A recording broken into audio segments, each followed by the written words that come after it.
All right, probably as proud of a football team as I've ever been, and what a huge win.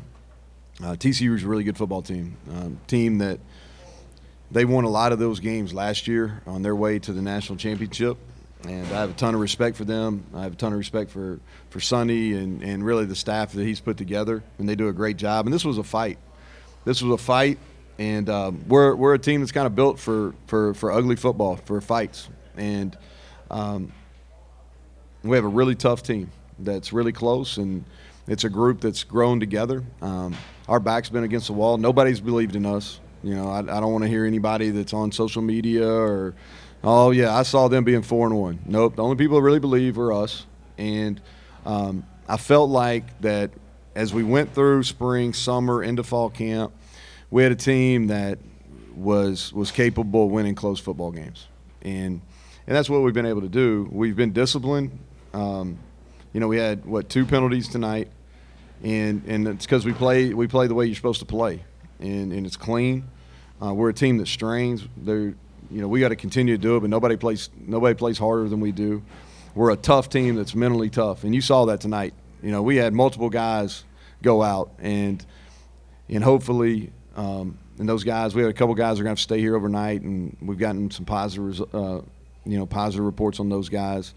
But you saw the true mental toughness. There's nothing harder than seeing somebody really get hurt in this game and being able to bounce back from that.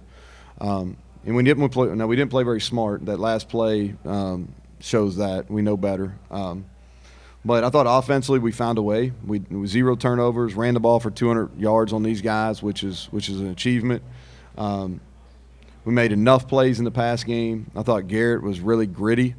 Our guys believe in him. He's got a little swagger about him. He never thinks he's out. He thinks he can make every play. That gets him in trouble sometimes, but he makes a lot of them too.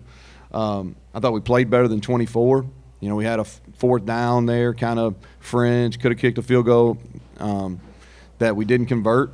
And then obviously down on the goal line. And that situation played out about how we thought. I think anytime it's less than 2 or 3 down there, you go for it. Even if you don't get it, I still think it's the right move. If I had to do it over again, probably would have went for the one in the first half. But defensively, I can't say enough. I thought second half wise, guys, they've got really good skill guys, and we bent a little bit. We never broke. We got to work on our hands this bye week. We dropped 4 interceptions, I think, but our D line is talented, and we got pressure there late, and then we got a really good push on both block field goals. And those are long too. It's not.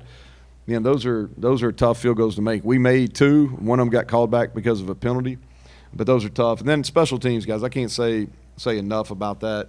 Defensively, we played really good team defense. Special teams, you think about it. If you look at the stats, we punted 5 times for 46 yards, and I don't think they had any. I think they had 1 return yard, and that kid that's returning their punts is really good. And you look at our kickoff. They were one of the top teams in the country in kickoff return coming in here, and we come in and we run down fast, we tackle them, and then we block 2 field goals. And so people are going to say, well, they had 400 and whatever yards, y'all had 343, but we played clean football. We held the ball for almost 33 minutes in the game. And so with that, questions? So Neal, start with resilience. Obviously, the injuries, sometimes that can just deflate a team. Well, it's just the emotions, man. That's why I told the team, I've never been prouder of a team, but I'm drained. I'm emotionally and physically drained, and as excited as I am for winning and being 4-1, and really we should be a nationally ranked team tomorrow in both polls. To go on the road, and nobody's played it. I'd say nobody. We played a really hard schedule. Some other teams have played, but we played a really hard schedule, and we played 4 out of our 5 games have been really physical games, and it's taken its toll. And so as excited as I am for our team, man, I really hurt for Aubrey Burks. It's a scary deal. And like I said, we're getting good reports on him. He's going to stay here tonight as a precaution. And then Trey Lathan, who was just coming into his own and playing great, he gets hurt. He's going to have to stay and probably have surgery here. And then we lose our whole left side of our O-line. Wyatt Milam, who's arguably our best, one of our best players, he's played at an elite level, he gets hurt. And then Tomas Rimac gets hurt on a field goal, on an extra point. And so we found guys. Jaquay, Tomas came in, and so, as excited as I am, I feel for those guys, and I think our team feels the same way. Neal, it looked like they were able to run the ball on the inside a little bit. Something a little different they were doing, and then what were your adjustments in being able to shut that down? Well, I thought they hit a couple there in the second half, but if you would have told me, hey, you're going to hold them to 135, I felt pretty good about it. If you told me before the game you're going to rush for 200, you're not going to turn it over, and they rush for 135, yeah, I feel pretty good about it. Now, tell me we miss a fourth down, we don't convert inside the 5, I'm saying it might get a little hairy. But yeah, they got good skill players. Like, quarterback played well tonight until we were able to put some pressure on them. The running backs broke some tackles. I mean, they're good players. Neal, things seemed defensively different in the first half, second half. Explosive plays for them the first half. You didn't get anything like that. We just settled down. We're better than what we played in the first half. In the games, like if you go look at that play that Richardson had, and he's a good player, but we're really close to picking it off. And then credit to him, he's gotten faster. Like I noticed that on tape, he's considerably faster than he was at Oklahoma State, and he takes it to the house. And then they had a couple of big plays. They had the 4th and 3 that they scored right before half. And that kid's a good player too. He can run, and so we got some coverage things fixed, and we did a better job tackling in space. You talked a little bit about the time possession, and you kind of said it was ugly, but it was also sort of 3 phases playing together where you were able to minimize their offense with your offense and your special teams. How do you feel like that all played? Well, I think that was the plan. We're not a particularly deep football team, and so, the thing that nobody talks about when you play really fast is your O-line has to play all those snaps too, and so we're running a bunch of D linemen in, and so felt if we could get some stops on first down, we could rotate our D line, and as the game went on, I felt good about. And I felt like that coming into it, even though they were going to play really fast, I felt if we could be good on first down, we could rotate our D-line, and I liked our matchups at certain spots. But, yeah, we've played good team football. And part of the job offensively is not lose it. Now, we've got to make some more plays in the pass game, but we take care of the football. We're able to grind out some tough yards on the ground, and then until that goal line deal, we've been really good in the red zone. Yeah, that's probably another unique thing. First, so Garrett didn't. He practiced a little bit on Tuesday. Didn't practice on Wednesday, and really was planning on going with Nico because Garrett went out on Tuesday and he really wanted to go, and he was probably 75%, and Nico was healthy, and I just felt like okay, I think it's better we don't play. From at that point, I felt like he'd have 2+ weeks to prepare for Houston. So we didn't even practice him really on Wednesday. And then Wednesday, right at the end of practice, Nico rolled his ankle. So he went from, hey, we were going to go to, all right, Thursday morning it was pretty clear that he wasn't going to be able to go, that Nico wasn't going to be able to go.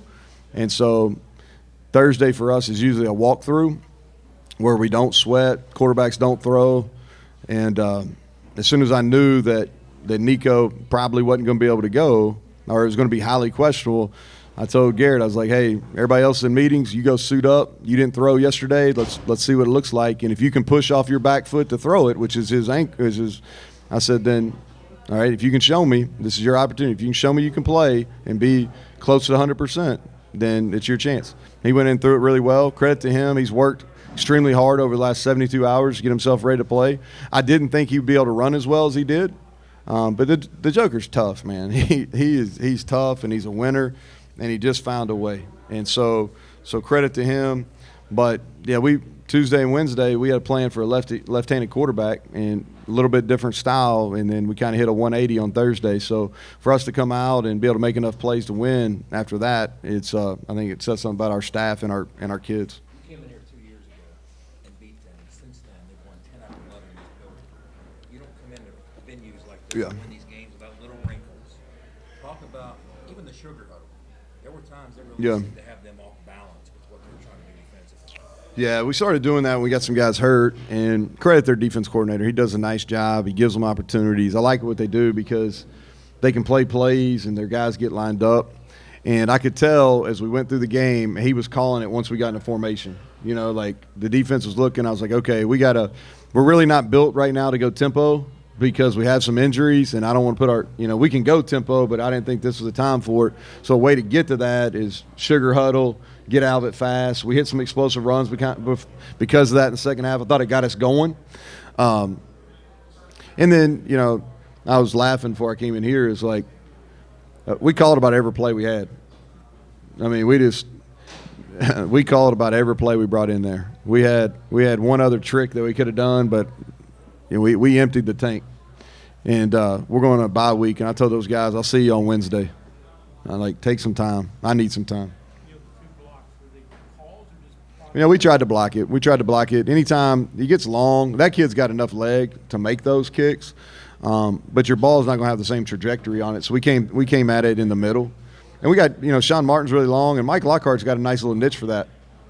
I think he's blocked three kicks now. So, and we probably spend more time than most teams doing that. We go good on good, field goal versus field goal block, and the work paid off. Well, that's the one thing. You go in and you get